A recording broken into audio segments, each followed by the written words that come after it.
یہ کس زہرا زمیں کی آمد ہے، محفل میں بچھایا قمر نے چاند کی فرش محفل میں۔ میرے کارواں صدر محفل داعش پر تشریف فرما مہمانان اعظام، جلوہ افروز علماء کرام،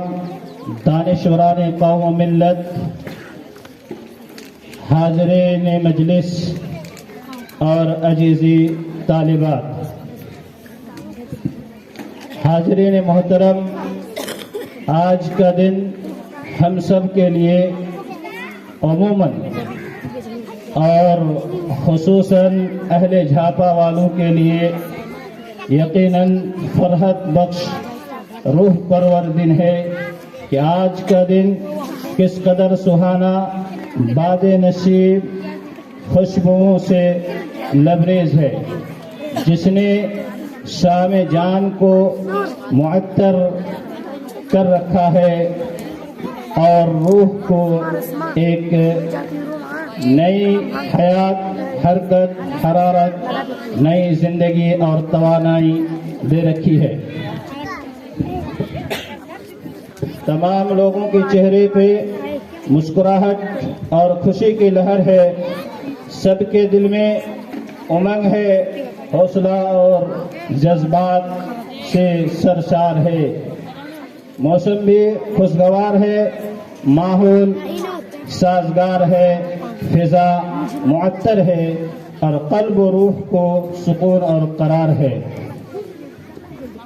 اور گلشن یقین کی ہر کلی لالائے زار ہے کہ کسی شاعر نے کیا ہی خوب کہا ہے، وہ آئے ہمارے گھر میں، وہ آئے گھر میں ہمارے خدا کی قدرت ہے، وہ آئے گھر میں ہمارے خدا کی قدرت ہے، کبھی ہم ان کو کبھی اپنے گھر کو دیکھتے ہیں۔ حضرات گرامی، آج کی اس پر رونق بزم میں جن علماء کرام، جن مہمانان اعظام کا ہم استقبال کر رہے ہیں، وہ امت مسلمہ کا مخصوص طبقہ ہے، وہ نائبین رسول ہیں، جانشین انبیاء ہیں، اور کچھ ایسے مہمان ہیں جو قوم اور معاشرہ کے خادم ہیں۔ لہذا ہم ان تمام لوگوں کے دل کی گہرائیوں سے ہم اپنے گھر میں، ہم اپنے جامعہ میں، ہم اپنے ادارہ میں ان کا استقبال کرتے ہیں۔ میں آج کے اس اجلاس میں ان مہمانان گرامی، مہمانان اعظامی کا ہم صمیم قلب سے استقبال کرتے ہیں کہ تمام لوگ اپنی اپنی مصروفیات کے باوجود وہ اس ادارے کے ایک دعوت پر لبیک کہے اور ہماری حوصلہ افزائی کے لیے آپ یہاں تشریف لے کر کے آئے، ہم ان کے استقبال کرتے ہیں۔ مہمانان ذی وقار، سرزمین جھاپا جہاں آپ اور ہم اس وقت موجود ہیں، سرزمین جھاپا جہاں ہم اور آپ موجود ہیں، یہ ملک نیپال کا مشرقی اور سرحدی علاقہ ہے۔ یہ ملک نیپال کا مشرقی اور سرحدی علاقہ ہے جو مسلم برادریوں کی کثیر تعداد ہے، جہاں علم کی کمی تھی، خاص کر کے دینی علوم کی، دینی تعلیم کی، قرآن و حدیث کی کمی تھی، جس کو دیکھتے ہوئے بہت سارے یہاں کے علماء نے، بہت سارے پاسبان قوم نے، ہمدردان ملت و قوم نے اس بیڑا کو اٹھایا کہ ہم اپنے قوم کو جو ہمارا قوم تعلیم سے دور ہے، تعلیم اس کے اندر نہیں ہے، خصوصاً دین کی تعلیم نہیں ہے، ان میں بہت سارے علماء کرام نے، بہت سارے دانشوران قوم نے اس کا بیڑا اٹھایا اور جگہ جگہ مدارس، اسکولیں، کالجز قائم کرنے کا کام کیا۔ ان دانشوران اور پاسبان قوم و ملت میں سے ایک شہسوار اور جاباز سپاہی فضیلت الشیخ जनाब मौलाना मोहम्मद ताहिर बिन सोहराब अली अस्सराजी हफिज़हुल्लाह ताला ने हमारी कौम की बेटियों की रहनुमाई के लिए, हमारी बेहतरी के लिए, हमारी दुनिया व आखिरत की भलाई के लिए ये जामिया उम्मुल कुरा के नाम से जब दुनिया लॉकडाउन और कोरोना जैसी वबा से करा रही थी, उस दौर में सन 2020 में फजीलतुल शेख मोहम्मद ताहिर बिन अस्सराजी हफिज़हुल्लाह ताला के बदस्त मुबारक ये जामिया का क़याम अमल में आया। और ये जामिया आज से 4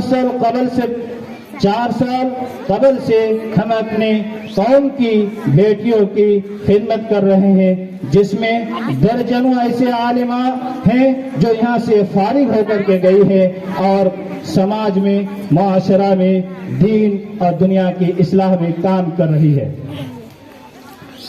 मैं आपको बताता चलूं कि जिस जमाने में कोरोना जैसी वबा में और लॉकडाउन में दुनिया करा रही थी, इस सपूत ने, जिस सपूत को हम ताहिर बिन सोहराब अली के नाम से जानते हैं, उनकी हिम्मत की हौसला अफजाई करनी चाहिए कि जिस वक्त में एक परिंदा भी पर नहीं मार सकता था, उस जमाने में हमारे शेख फजीलतुल शेख मोहम्मद ताहिर बिन सोहराब अली हफिज़हुल्लाह ताला ने इस जैसा इदारा कायम करके मिसाल कायम किया है और समाज में जो बुराई फैली हुई है, जो तालीम की कमी है, उसको दूर करने का काम किया है। लिहाजा मैं जामिया की कुछ तारुफी कलिमात और आगे बताना चाहता हूँ कि जब इस जामिया का क़याम अमल में आया, ये बिल्डिंगें, ये बाउंड्री वगैरह जब बन के तैयार हो गई, तो जब सफर का महीना था और 2020 का वो साल था, उस सफर के एक महीना में, सफर की 1 तारीख को 145 बच्ची के एडमिशन करके इस मदरसा को खोला गया और आज के सामने में ये छोटा सा पौधा एक बड़ा पौधा होकर के तैयार हो चुका है, जिसमें आज 360 बच्ची का एडमिशन है, जो आपके सामने में रोज़े रोशन की तरह आया है। मोहतरम सामीन किराम, मैं इस जामिया के तारुफी कलिमात में ये बताना चाहता हूँ कि इस जामिया की मुख्तलिफ खसूसियात हैं। उनमें से एक खासियत ये है कि यहाँ के जो निसाब हैं, वो मनहज सलफ पर कायम है और ये मनहज सलफ पर ये जामिया आपकी बच्ची को और तरबियत और तालीम व तरबियत दे रही है। इस जामिया की खुसूसियत यह है कि यहाँ आज आलिमियत तक की पढ़ाई होती है। इंशाअल्लाह हम फजीलत की कोशिश कर रहे हैं और इंशाअल्लाह जल्द फजीलत तक की तालीम होगी। एक खुसूसियत यह है कि हम सिर्फ ये मदरसा खोल करके, ये जामिया खोल करके हम सिर्फ अरबी, उर्दू और कुरान और हदीस की तालीम नहीं देते हैं, बल्कि असरी तालीम, दुनियावी तालीम, मॉडर्न जमाने की तालीम भी देते हैं, जैसे मैथ, इंग्लिश, विज्ञान, साइंस, जो भी ये मॉडर्न जमाने की जो असली उलूम है, हम उनको भी तालीम देते हैं, ताकि यहाँ से बच्चे निकल करके अगर बोर्ड का एग्जाम देना चाहती है तो वो दे सकती है। ये एक खुसूसियात है। बहुत सारे खुसूसियात में से एक खुसूसियात ये भी है। और एक खुसूसियात ये भी है कि हम बच्चियों को सिर्फ हम दावा नहीं करते हैं कि हमारी बच्ची इंग्लिश बोल लेती है, अरबी बोल लेती है या फिर असरी उलूम में आगे है, हम वो करके दिखाते हैं, या अल्लाह पर भरोसा करके हम वो करके दिखाते हैं, जिसके लिए इंग्लिश स्पीकिंग के लिए, इंग्लिश टॉकिंग के लिए हमने असर के बाद एक मुस्तकिल क्लास रखा है, जिसमें शुरू से जब से जामिया का क़याम अमल में आया है उस वक्त से वो चल रहा है, अल्हम्दुलिल्लाह। और एक खुसूसियातों में से एक खुसूसियत यह है कि इस साल हमने आलिमियत के बच्चों के लिए अरबी टॉकिंग का, अरबी में तकल्लुम करने का भी इंतजाम किया है, जो इस साल क्या कहते हैं कि उसमें काम हो रहा है। इंशाअल्लाह आगे इस पर زیادہ محنت کی ضرورت ہے، ہم انشاءاللہ کریں گے۔ لہذا یہ جامعہ کی خصوصیاتوں میں سے یہ بہت ساری خصوصیات تھی۔ اب ہمیں بہت ساری چیزوں کی ضرورت ہے، ہمیں آپ کی مشوروں کی ضرورت ہے، آپ کی دعا کی ضرورت ہے۔ لہذا ہم آپ تمام شامعین سے، آپ مہمانان اعظام سے، علماء اکرام سے، دانشوران قوم و ملت سے گزارش ہے کہ اس جامعہ کے لیے دین دوانی رات چگنی کس طرح سے ترقی ہو اس کے لیے دعا کرے، اور ہم آپ کے اگر آپ کے پاس چھوٹی سی بھی اگر مشورہ ہو، رائے ہو تو ہمیں آپ دے کر جائیں، تاکہ ہم اس مشورے سے جامعہ کی، مدرسے کی پڑھائی میں، تعلیم میں، تربیت میں ہم اس مشورے کو لگا سکے، تاکہ ہماری بچیوں کا مستقبل روشن ہو۔ پھر میں آخر میں دوبارہ تمام لوگوں کا اس جامعہ میں استقبال کرتے ہوئے، تمام مہمانان گرامی کا شکریہ ادا کرتے ہوئے میں اپنے باتوں کو ختم کرتا ہوں۔ وصلی اللہ علی نبینا محمد وعلی آلہ وصحبہ اجمعین۔ والسلام علیکم ورحمۃ اللہ وبرکاتہ۔